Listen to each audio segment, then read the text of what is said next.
Welcome, everybody, to a very special episode of the Evolution Project podcast. Today, I have a dear friend with me, and it's not every day that you get to be a guest on somebody's podcast, and then at some point, like full circle moment comes around, and they get to be a guest on your podcast. And that is what's happening today with my good friend, Kurt Francom. Hi, Kurt Francom. Hello, Bryan. Thanks for having me. This is fun. I always, we have so many conversations that by the end we think, man, that would have been a great podcast somewhere on some platform. Now we're actually recording our conversation. So yeah, which is always interesting because there's that part. It's like, well, can we create lightning in a bottle again? Maybe we'll just be uber boring right now. Yeah, just sit there and talk about the weather. That's what we're gonna do. Or today. Lose our train of thought over and over again. Yeah, it'll be awesome. Kurt, I'd like to read a little bio worthy. So this is a time where you can blush and just smile and receive. Oh, go on. That's okay. Yes, that's right. Okay, I'm gonna share some things about Kurt Francom that I think people should know because he is not only my friend, he's somebody that I would put in the category of thought leader. A little bit about Kurt is that he has a podcast called Leading Saints. Kurt's been doing this podcast for over 10 years. Is that right? Yeah, 12 years, give or take. 12 years. Yeah. I mean, spoke with a lot of people. I mean, just like how many people that have done a podcast over a year, like very small, right? I can't remember the percentage, but like if you've done 20 podcasts, you're in the like 10% of people in the podcast world. Yeah. So we're probably talking to the like 1% of someone that's been in a podcast for a really long period of time. He's that podcast, it has over 20 million downloads. It focuses on leadership and primarily in the LDS church, but the reality is the principles of leadership compound over time. The other day, Kurt said something that really hit me. He said, one of the things I'm really trying to teach people is character development and identity and living into identity, which we will talk a little bit more about that because I too believe at the core, we become what we believe and what we tell ourselves over and over and over again, And so, leadership is nothing more than belief in yourself in developing characters because the reality, Kurt, is what? Nobody really knows what's going on and everyone's trying to do the best they can. It's so true. Yes. The secret's out. That's right. We are going to talk too a little bit about your book. You wrote a book, Is God Disappointed in Me? And that is going to lead really well in our conversation. You guys will notice, for those of you can see, I'm wearing my Warrior Heart t-shirt. You look good. I am coming fresh off a weekend where I just went to a 3-day experience up in the mountains called Warrior Heart Bootcamp. Kurt is one of the facilitators and partners of this program. A little bit of information about it. Ironically, Kurt and I went 8 years ago as participants. Yeah, it was both our first time, right? It was our first time going as participants. And then a few years later, I came back. And at that point, Kurt had partnered with them and he had started to help facilitate these experiences. And at that time, I said, you know what? I'm going to bring my son to one of these. And this, here it is, 3.5 years later. And this last weekend, I just came back from that experience and brought my son. It was a fantastic experience. It's based on the book called Wild at Heart by John Eldredge. Shout out to John. John, thanks, buddy. We appreciate you. Focuses a lot on really a man's relationship ultimately with God and masculinity and explores these concepts of like fatherlessness and the desires of a man's heart and just really powerful. And, I feel like that's totally in alignment with your message that you share. How did you get involved with Warrior Heart? Yeah, I mean, like you mentioned, it was a friend had invited me a couple times and I put it off and then decided to attend. Mainly just to, so my friend would stop bugging me. And then in a roundabout way, I told you about it. And you thought, well, I'll come with you. And we both attended that. And I remember there's like a moment during that first experience, probably like, if I remember right, during one of the meals on day one, where I stood up from the table and I sort of had this moment where God made me consider what was happening in the room. And I looked around and I'd never seen men connecting like that. It was a very casual level. Obviously they're just eating a meal, but I thought, wow, like people are opening up and talking about things that, this isn't superficial level stuff. And I thought, man, I've got to figure out what's going on here and how they do that. And so I thought, well, I'm just going to keep coming back and inviting others until I figure out what the secret sauce is. And after a few times, they invited me to participate on the prayer team, and then then they had a speaker drop out at one point, and so they invited me to step in as a speaker, and then just kind of got carried away from there to the point now I'm on their board and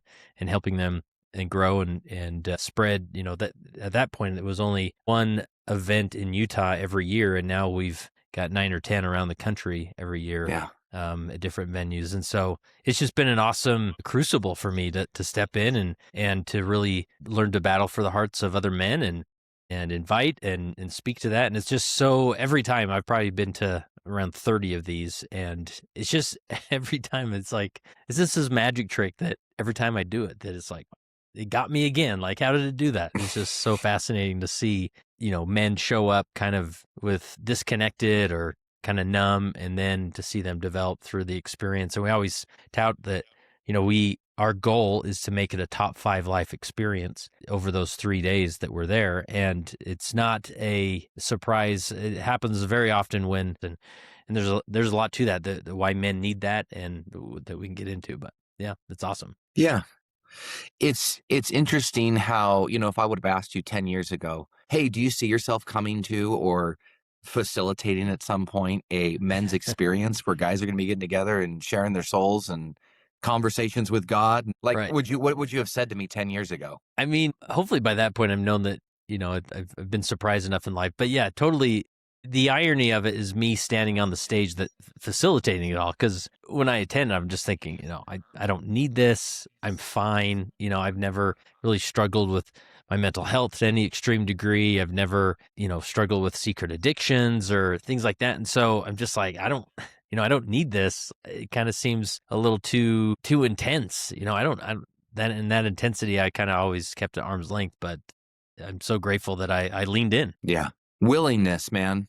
Yeah. That's the pivot point in a lot of change, the willingness to take the next step, to be open, to be vulnerable, to put yourself in situations where it's like, well, this feels like an edge to me. So let's do this. Let's talk a little bit about Warrior Heart Bootcamp. So if I was to ask you, someone that's not familiar with this right now, what would you describe it to them as, just in a simple sentence or two? Yeah. So typically I just frame it as it's a 3-day experience to disconnect from the world and focus on your relationship with God. And there's no, we've both experienced or seen, there's a variety. You can go to a men's retreat all over the spectrum, from a boring conference where speakers just stand and deliver a message, or to, we're doing all sorts of things with war paint and walking on coals and, those types of things, which, I'd have no criticism of any of those experiences. But we all, we really we try, in our experience, we are always reminding ourselves as facilitators, like, we're not trying to push them in any direction or manipulate them or force them, up on stage, or force them to turn to their neighbor and tell their deep, dark secrets. I always remind the guys at the beginning, you can come here, sit in the back of the room, arms for the next 3 days. Just glad you're here. And it's always amazing how, the way we put it, that God sneaks up on them and and has a moment of realization, of connection. And it's nothing because of what we did, or often not even what we said. It was just the fact that we put them in a container where they can think for a minute and disconnect from the world, especially in a world where we're just so connected to technology. One guy put it that he's shocked at how loud God speaks to him when he's disconnected from the distractions of the world. And so the fact that we can just bring them to a campus in the woods, and with, limited cell phone coverage, and we invite them to put their phones away, and then it just happens. It's amazing. Yeah, I can vouch for that. This concept of, men's relationship with God, kind of complex, Yeah. because people are, let's kind of dive into a little bit about the book, Sure. So John Eldredge, pastor in Colorado. Yeah, I don't know if he claimed a pastor, but he's an author. I think that's an Okay. author therapist. Yeah.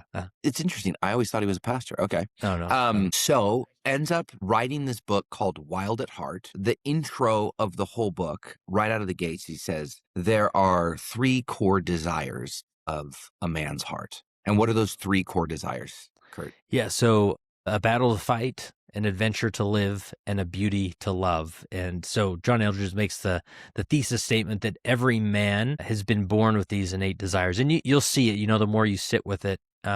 just the, even the, the hot shot on the road kind of comes up on your back end and wants to pass you, and there's sort of this desire to put a little bit more pressure on the gas pedal, like, hey, you're not passing me, right? Like that's that innate desire of I want to battle, like I want the competition to some degree, or you notice that your sales goals are suddenly you're not the top in the office, and this naturally you're kind of part of it can be ego, but that ego comes from the space that God put in you, that you want to battle to fight. You want to be in a place where you have a trophy to hoist at the end of the day, not because you're Mhm. beating people, you're better than people, but because you want to show that you have purpose and worth and an innate connection with a divine being that designed you that way, right? And so That's right. every man has these things, or the adventure of, we all tell stories of the fishing trip, or that peak we summited, or the hunting trip, or when we went and visited all the ballparks in the US, or whatever it is. There's sort of this adventure to it, that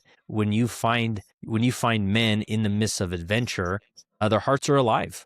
You rarely find a depressed man on a hiking trail or in a fishing river, right? Yeah. And that's because God placed that in us. That's mainly because that's where we connect with Him, but it helps our heart come alive. And then the beauty to love is there's just so many dynamics there of I think a lot of us are intrigued by the bachelor lifestyle, but our hearts do not let us reside there for too long. Even those who go through ugly divorces or breakups, they often find themselves right back into relationships with different women, that because there's a part of our heart that God, draws us to beauty. And there's a lot that we can learn about being a man in those relationships. Yeah, it's interesting because he sets up a really good framework with that. And I would, as I've done Evolution Project, one of the things I've noticed is there's typically three areas where men are struggling, looking for direction, trying to figure out. It's like usually it's their relationship with their significant other. It's how to be a father, like, am I doing this right? And then the third one is like, I've got to work. I want to feel like I'm showing up and I'm in a vocation that's a reflection of the things that add value to me. Now, if Hmm. you read through the lines of that, that sounds very familiar to a challenge or a battle to fight, right? Hmm. Sounds very challenged to an adventure. I can't think of no other great adventure than raising children and, just all the things that go along with this thing called life, right? That we get to do with. And then the third one is like, someone to love, like a beauty to love. Yeah. That's a significant other, right? So I totally agree with the framework of what he's, setting up as he goes into these desires in our hearts that the Lord, that God has placed in every man, this thing where it's like, and it's ironic is oftentimes when you find men that are, numb or deep in depression, usually if you go up the stream enough, it's one of those three areas where somewhere along the way they were hurt, they shut down, right? And it's like those chambers of their heart, right? It's like locked up a little bit, and it's manifesting in a way of their life that they Yeah. feel, "Ah, something doesn't sit right with me right now," or I don't feel at all, Yeah. so Yeah. It's awesome. so I, as in setting the framework up, it's a 3-day experience. There's 10 different kind of modules that discussion is being led through. Is it okay if we talk about a couple of those modules, maybe that had like impacted me? Is that okay? Yeah, for sure. And I'll just mention, with as far as the general structure, I remember coming back from my first one, and I went out to lunch with one of the facilitators. I said, "Hey, the weirdest thing about it is, like, on paper that shouldn't work, because it really is nothing dynamic on paper. It is, like you said, 9 or 10 sessions, presentations that we do. After each session, we have a vow of silence, and Yep. then we have meals, and in the afternoon we do free time and adventure time." But it's like, wait a minute, like that was transformational.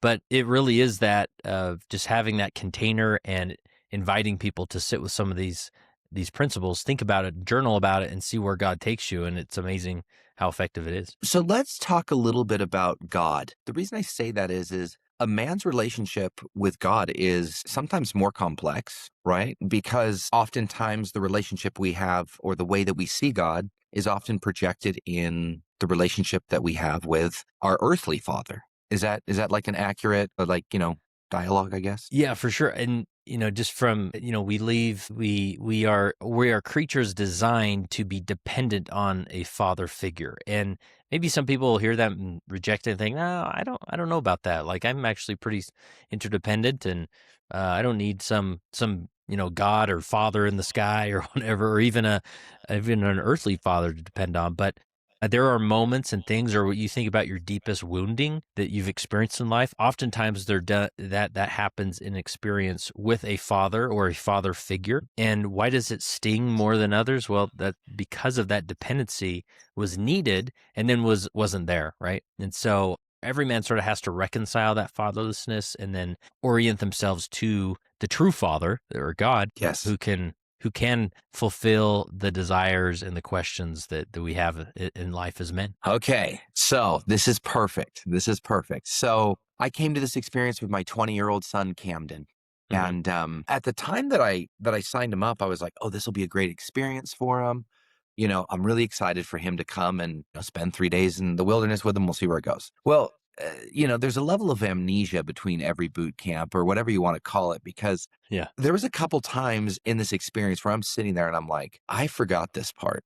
Or my perspective had been changed because now instead of going through like the times before that I went through, I was going through as a son, working through my experience with my father. Right. And I remember after my first boot camp, I had this list of stuff. And I remember I came home and I'm like, "Hey, Dad, I want to talk to you." And I sit down and I just blast him with like a couple things, these things that had happened. And I'm sure he's sitting there and probably thinking, where is this coming from? It wasn't like solicited.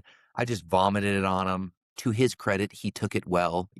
I won't say as far as like, oh, we have a way better relationship now. I think the truth was it was just something that probably I could have internally processed and then just gone along with my relationship with him. But I felt like I needed to talk to him about it. Yeah. So here's where it was fun. There was a session that you led around the concept of fatherlessness. And one of so you basically were talking about how we all have these, wounds inside of us and our relationship with our fathers, and it's complex. And you go, I need 3 men that would consider that they have a good relationship and had a good upbringing with their father, because you raise your hand, they raise their Hmm. hands, they say, okay, they come up on stage. You ask the same question, say 3 men that have had a difficult relationship with their father, could you come up on stage? And then on the stage, the far right, you said, okay, the far right is like 0 or 1, and the far left is 10. I'm going to ask you a series of questions. And what I'd like you to do is rate how you feel that your father showed up in answering this question. Now, keep in mind, I had done this before, like with my dad in my mind, like not on the stage, but my dad on my mind, right? Hmm. When you ask that question, I'm literally sitting next to my son. And all of the sudden, I'm like, how did I do? Right. Yeah.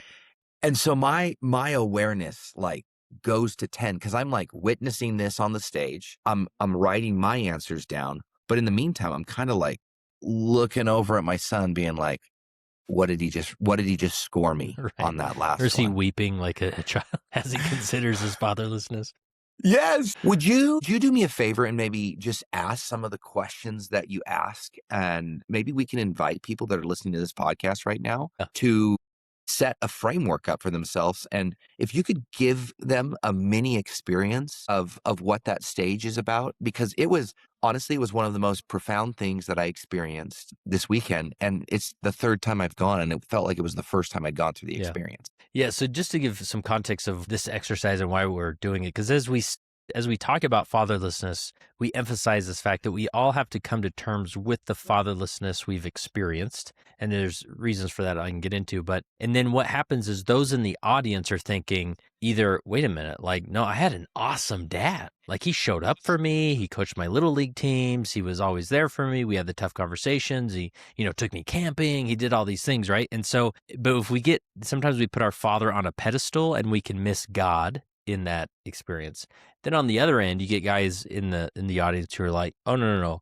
My father was garbage. He left our family. He abused me. He was mean. I never connected with him, right? And so we naturally anchor into these two sides of the experience, and we want to pull them out of that for several reasons. So by doing, it's called a spectrogram, where I'm bringing men on the stage and having them stand sort of on that scale from 0 to 10.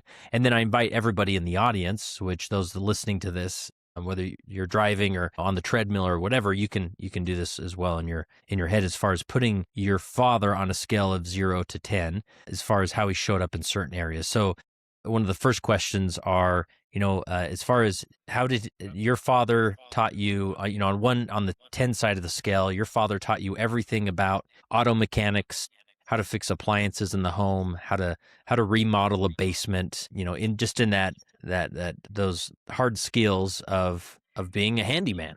Where did your father teach you on that? Now, some are going to stand more towards the 10, some are going to stand more towards the 0, everything in between. And sometimes those who had really terrible fathers actually stand above 5. And that's an opportunity to point out, like, oh, okay, your dad maybe wasn't the greatest dad, but looks like he showed up for you in some areas. And then the person with a great father, which I had a great father, but I tell you what, I didn't really learn much from him in the context of these skills because he wasn't really that guy, right? And so I'd be more towards the bottom of the scale. So let's say you said a 2 out of 10. Well, 10 minus 2 is 8, and that 8 represents the fatherlessness that you experience in life. And then we go on to that your father was an outdoorsman, that 10 out of 10, he took you camping. He was practically Bear Grylls, and he taught you how to, cook a sweet cobbler in a snow cave, just like the outdoor boys, right? And taught you everything you need to know about outdoors. Then on the other, if that guy doesn't get a 10, basically, yeah, I was watching this YouTube short, and these 2 Italian guys from Jersey are watching him, and they're just evaluating him. Mm-hmm. And all of a sudden, he's like, I think I'm going to have a roast chicken tonight. All of a sudden, they pause it, and the brother looks at the other brother, and he goes, if he spatchcocks the chicken tonight, I'm going to lose it. And then they unpause, and he's like, I'm going to spatchcock the chicken tonight. And they just pause it, and they leave, and they're like, I'm done. I can't comprehend this. Yeah. I'd love to do this exercise with his boys on stage. So, Yeah.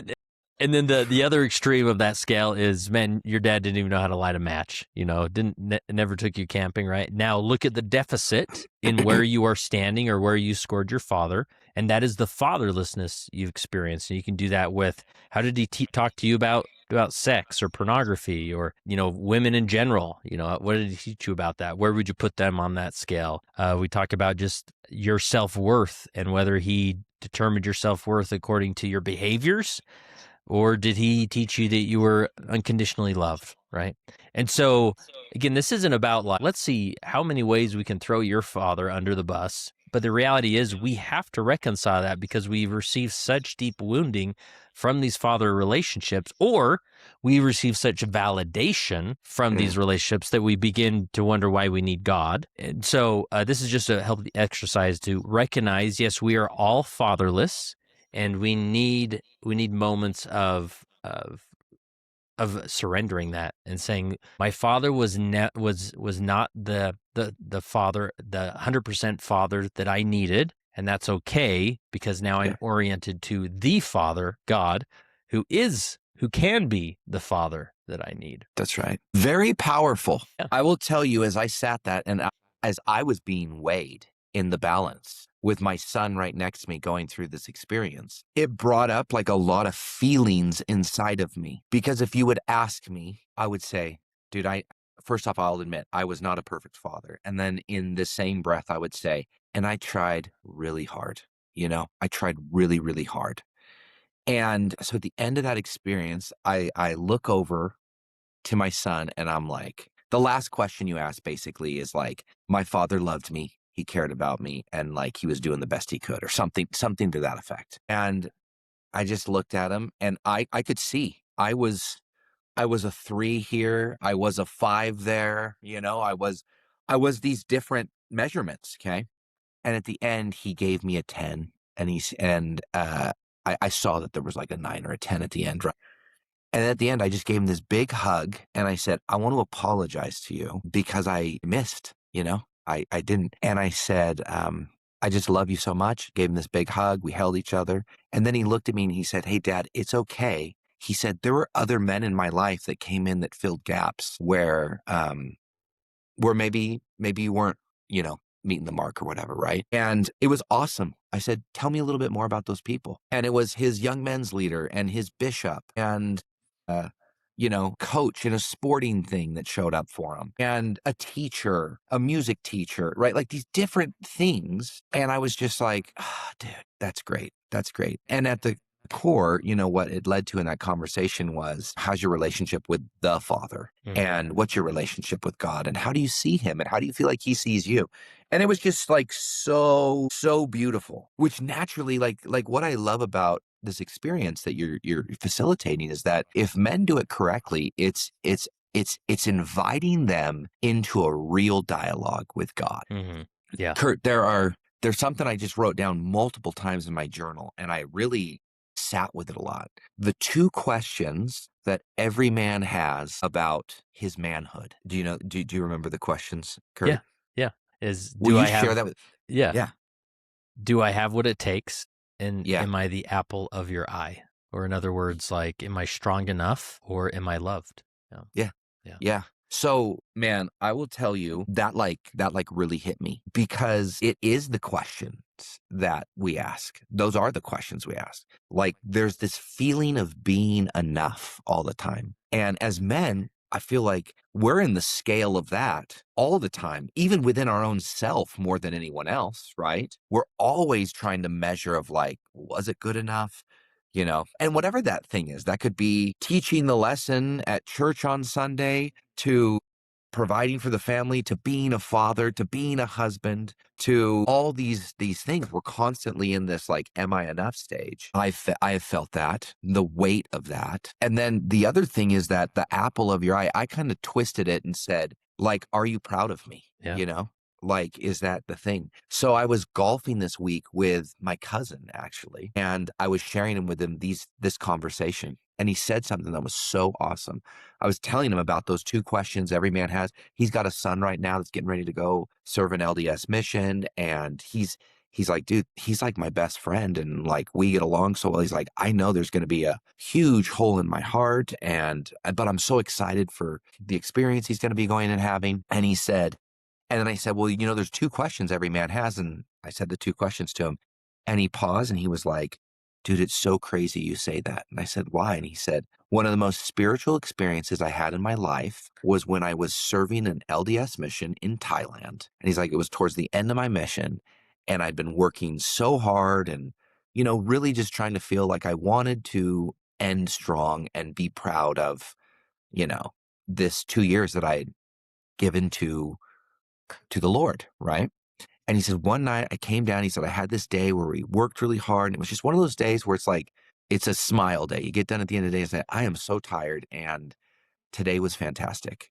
And he prayed and he said, he asked God, he said, are you accepting, or are you proud of what I've done in this 2 years? And he said he felt this just feeling of warmth come over him that just lasted for a long time. And he's like, it was one of the most spiritual experiences of my life. Like, I really felt the love that God has for me, And he goes, to this day, that was like 25 years ago. And to this day, like, I can still anchor to that and being like, that's what it feels like. And I know that you wrote a book.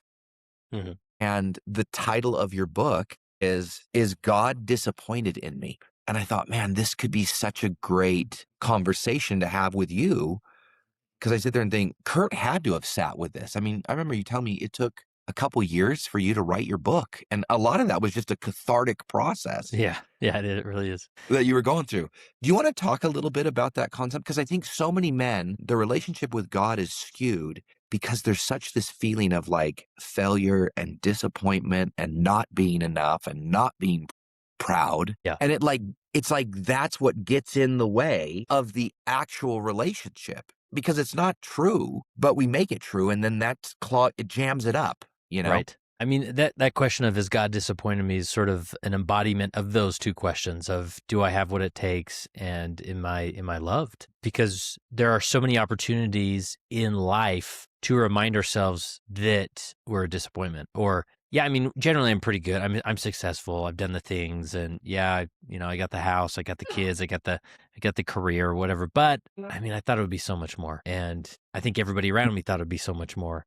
And I'm in my 40s and I thought I'd be so much further, or, whatever it is. There's that opportunity for disappointment, or another way of saying it is shame, to identify with a negative identity. It's constantly there, right? And then when we project that onto God, that God kind of is looking down on us like, dang, like you could have done so much better, and it's sort of this ugly middle of it's not that God's angry. In fact, it almost like, and you maybe felt this, like it was one thing to have a parent angry at you, but it was like a whole nother level of just such a terrible feeling when they're disappointed in you. Like it's heavier when they're disappointed. I'd rather you yell at me and be angry and throw something than sort of this subtle shake of the head, like, I cannot believe that this is who you are, right? And Mhm. so it's just this poignant killer of shame in that stage of disappointment. And when we project that onto God, who, you know, people claim is this eternal loving being, like, man, that just like magnifies it to the nth degree. And we want to reject God. And if that was the God that we worshiped, of course we should reject that God. Like, why would that God deserve to be worshiped when he just thinks we're despicable, But Mhm. that's not the God we worship. I want to just pause for a second in that, because what you just said is like pretty profound. And when we create a framework that we live our life of always being measured in the balance, right? The byproduct of that does start to bleed into everything, Because, right, I mean, Jesus said it best, right? He said that we're God, and then we're to love our neighbor, and then it's like the dot, dot, dot, like unto ourselves. And that whole like unto ourselves part, I think, is the real crux of that whole conversation. Can we really love ourselves? Can we realize that failures and disappointments and everything we put in between that we stack as shame and guilt and distance, disappointment, can we realize like that is not how God is operating, and that is not how God sees us, and that's a lie? And it's probably one of the biggest lies that I believe, Satan gets people to believe. Like your life doesn't matter, and it's just like you're never going to be enough. Yeah. Yeah, just the concept of, I don't know if it's Brene Brown or others, but, this concept of you can only love others as much as you love yourself. Like, is that just like a cheesy Instagram, quote that we hear, or is it true? And I really think it's like I found that the more that I am able to receive grace, the more I'm able to offer grace. Yeah. And I show up differently, especially in as a father. If I understand the true father and how he loves me, I'm more enabled Sorry. to love others. I got a couple questions for you as we kind of start to wrap this up. Yeah. So, Kurt, you've interviewed hundreds of leaders, right? All different types, and this concept of I kind of hinted to this at the beginning, right? This concept of leadership, and as you go into that, like character and identity development, right? What do you think is the most common blind spot that men don't see that prevents them from feeling fully this thing called life? Yeah, I think it goes back to you alluded to earlier, but this concept of experiences, of character development. Like I want to be a better person. And so what do? We naturally like subscribe to some podcasts, maybe read some books, and all those are good. I think there's a lot to gain from that. But it only sort of reaches that intellectual level of like, okay, I now understand the math of being a good person, but I haven't internalized it to the point that I'm just naturally a better person or have developed, right? And so we experience life in story or in experiences, right? We experience life in experiences, right? That sounds redundant, but it's so true. We don't experience life by picking up a book and being like, oh, so in my story, I graduated from high school and college. Like I just read about it. No, we experience those things. And so in order to develop or overcome the wounding that we've experienced, we then have to have an experience. And so this is why, especially for men, but that goes for women as well, if you are experiencing anxiety, stress, depression in your life, we naturally go to a therapist and we go and talk about it. But, and so and again, not that there's anything wrong with those interactions, but if you truly want to overcome it, you have to experience something. And this is Yeah. why like these retreats or the evolution project or the trips, the missions, the going away to college, like the day to day, you may not feel like you are changing or learning everything, but it's the simple, those moments of experiencing something that you're overcoming it. Right. And Mhm. so whenever I'm promoting a retreat like we both have attended, or any type of experience, it's not just because, oh yeah, it'd be fun, but it's more like we need to go experience something so that we can learn something about ourselves, so that we can find God on the path. He can change us through that experience. And so, if in my opinion, like, and I hate to make broad statements, and a lot of therapists may be angry at me for saying this, but if you are struggling in life and you're just going to a talk therapist sitting on their couch and talking about it, you will probably continue to go to that therapist over and over and over and over again. And even walking out of the office, you probably feel like, wow, I'm really good. Like, that was a good talk. And then the next day you're sort of back in the gutter with whatever you're facing. I even saw it with, you see it on YouTube with these interactions, and you will see this person have these aha moments. And I can't help but think that, wow, I believe that they're having that moment right now. However, they need to go experience something to truly develop a character within them, right? Just even on my own LDS mission, or, just the quiet moments of being alone, feeling abandoned, feeling super homesick moment, but it was because I was learning everything in that moment. I had to depend on a God in that moment, right? Not because I read a book and learned the 5-step plan. And so we need more of those experiences. And today it's like I'm constantly pushing myself. I can get very comfortable right now with, dialing in a good career, and I've got an online platform, and I'm helping a lot of people. I get a lot of accolades and validation from it. I could live in this space for the next 30, 40 years, and people would applaud me at the end of my life. I mean, they could point out all sorts of things. However, it is stepping into the unknown, stepping into the dark cave, or, what with the hidden dragon there that I haven't yet faced, that experience will develop me. So whether that's starting a business, whether that's tripling down on some father experiences with my children, creating adventure for them, all these things, like, that's where the development will happen. And it's not simply by talking about it or reading the next book or listening to the next podcast where that development will come from. Yeah, I remember one of the discussions this last weekend we had is viewing your life from like a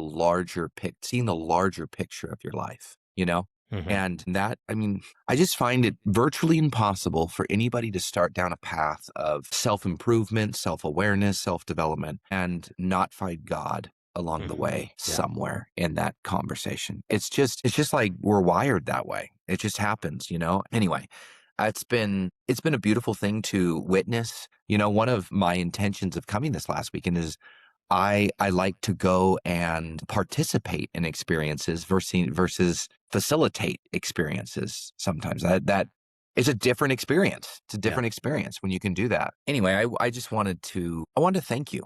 Yeah, Thank man. you for the impact you've had in my life. I know that it's not easy. I know that it's not easy to put on events just in general, right? I mean, there's a lot that goes into those things, and a lot of love. I thought it'd be fitting, at this point you've got some events before the end of the year. I think it'd be great if we could direct people. Like, if somebody wanted to know more about what this is and this experience, and it calls to them, how would they do that? And anything you want to share about it? Perfect. Yeah, so our website is awarriorheart.com. So warrior heart with an A at the front of it, awarriorheart.com. And yeah, we're going to have events in Alaska and Idaho and Washington State and Utah, of course, and North Carolina and Arizona before 2027. And so it would be great I challenge you to just lean into that, register for it, get it on the calendar, because I promise you, if you think, oh yeah, maybe at the end of the summer I'll look at that and maybe register. Well, there'll be several reasons why that won't happen. But if you feel a call to that, to lean in and experience it, I'd love to meet you there and see if we can create a top 5 life experience. So great, man. If somebody wanted to follow your podcast, and who would be a good fit for listening to your podcast, and is there an episode or two that you'd recommend? I mean, I know that's like a big push, but well, I mean, we got to throw out the Bryan Hurd episode that we got there, so that's a good you place to nailed talk. it. And we that's a top 5 podcast, absolutely of 1,000. Absolutely. So yeah, leadingsaints.org is the space. We talk all things leadership in the context of being a Latter-day Saint leader. In our faith tradition, it's a lay leadership, so there's not a lot of formal leadership development content out So we try and be the home base for that, and we have an online community where people ask questions, jump in, and there's so much content, especially over the last 12 plus years that we've been creating content there. And there's probably a topic or information about any topic if you type it in and look it up. So love to have you there. Awesome. Well, Kurt Francom, anything you want to, any words of wisdom you want to share before we wrap this baby up? No, I mean, it's just go find your next experience that will develop your character into the man that God intended you to be. Amen. I think I would just double down on that. Like, through direct experience is how we grow. Like, it's interesting because so much of our life we live in our head and the story we create around it, when the reality is like, I think most people, they want to get a break from their brain. They want to get a break from the phone. They want to get a break from social media, and they just want to connect with themselves and like what that feels like. I loved how that comment you said about they didn't realize how much God was speaking to them, but they couldn't hear it because they were just so caught up. I mean, what was the exact quote that you said? Yeah, they were shocked how loud God speaks to them when they're not disconnected from Yeah. technology in the world. Amen. Well, Kurt, I just want to give you a shout out and a thanks. I always enjoy our conversations, interactions, and one of the things that I just really love is there's a lot of people doing good in the world, and I think it does nothing but good to share the message and share our friends. You've been my friend for almost 2 decades, which is pretty cool. Yeah, it's awesome. And I love to see you just continue to lead and move forward. Just want to tell you thank you. Thanks for taking time Yeah, today. man. Anytime. Let's do this again. All right. Hey, we will. Maybe because I'm a top 5, maybe at some point when you're like, this is my 1,000th episode, I think I want to bring on Bryan Hurd. He really changed the direction of the whole podcast. I'll Absolutely. accept that. Yeah, no problem. All right, dude. Kurt Francom, I love you, man. Thank you. Yep. All right, everybody else, thanks for listening to this episode of the Evolution Project podcast. And this is actually coming out around Father's Day. So take some time, connect with your father. Tell him thank you because they're doing the best they can. All right. See you later, everybody.